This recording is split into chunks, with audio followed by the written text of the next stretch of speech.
မင်္ဂလာပါခင်ဗျနေ့စဉ်မိုးလေဝသသတင်းကနေနှွေးထွေးစွာကြိုဆိုပါတယ်ဒီနေ့2026ခုနှစ်ဧပြီလ23ရက်တနင်္လာနေ့ရဲ့နောက်ဆုံးရမိုးလေဝသအခြေအနေတွေကိုတင်ဆက်ပေးသွားမှာပါ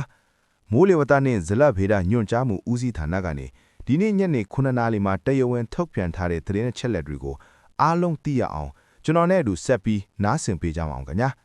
ကဲပထမဆုံးအနေနဲ့ပြီးခဲ့တဲ့24နာရီအတွင်းနဲ့ဒီနေ့အတွက်မိုးရွာနိုင်ခြေရှိတဲ့ဒေသတွေကိုကြည့်လိုက်ရအောင်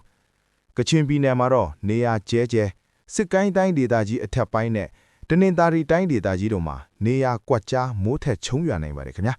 ရွာရန်ရခိုင်နှုန်းက80ဖြစ်ပါတယ်ကျန်တဲ့နေပြီးတော့ကရင်ပြည်နယ်ချင်းပြည်နယ်မွန်ပြည်နယ်နဲ့ရှမ်းပြည်နယ်တို့မှာတော့တိမ်အတင်းအတင်းကနေတိမ်ဟနှဲငယ်ဖြစ်ထွန်းနိုင်ပြီးကျန်တဲ့တိုင်းနဲ့ပြည်နယ်တွေမှာတော့အများအားဖြင့်တာယာမယ်လို့ခန့်မှန်းထားပါတယ်ဆက်လက်ပြီးထူးခြားတဲ့ရာသီဥတုအခြေအနေတွေကိုသတိပေးခြင်းပါတယ်ခင်ဗျာ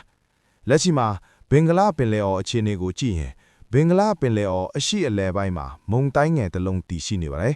ဒီမုန်တိုင်းငယ်ဟာဘင်္ဂလားပင်လယ်အော်မြောက်ပိုင်းအနောက်ဘက်ကမ်းခြေနဲ့ရခိုင်ကမ်းရိုးတန်းတို့စီကိုဦးတည်၍လာနိုင်တဲ့အလားအလာရှိပါတယ်ဒီလိုမုန်တိုင်းငယ်ကြောင့်မြန်မာနိုင်ငံတဝက်မှာအပူရှိန်ကလည်းတိုးလာဖို့ရှိနေပါတယ်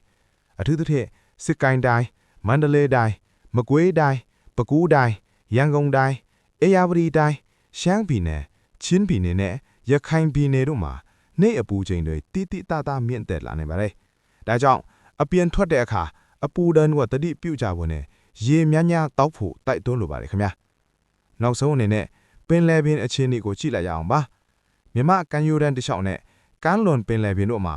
လိုင်းအသင့်ကနေလိုင်းကြီးနိုင်ပါတယ်။လိုင်းအမြင့်ကတော့9ပေကနေ6ပေအထိရှိနိုင်တယ်လို့ခန့်မှန်းထားပါတယ်။ပင်လယ်ပြင်ခရီးသည်တွေနဲ့9ပန်းရေရင်တွေအနေနဲ့တတိပြုသွားလာကြဖို့အကြံပြုလိုပါတယ်ခင်ဗျာ။ကဲဒါကတော့ဒီနေ့အတွက်မိုးလေဝသသတင်းတွေပဲဖြစ်ပါတယ်။နောက်ထပ် update တွေကိုအချိန်နဲ့တပြေးညီသိရဖို့အတွက်ကျွန်တော်တို့နေ့စဉ်မိုးလေဝသသတင်း YouTube Channel ကိုအခုပဲ Subscribe လုပ်ထားကြပါအောင်။အားလုံးပဲအပူဒဏ်နဲ့ကင်းဝေးပြီးပျော်ရွှင်ချမ်းမြေ့တဲ့ညချမ်းလေးဖြစ်ပါစေလို့ဆုတောင်းပေးလိုက်ပါတယ်။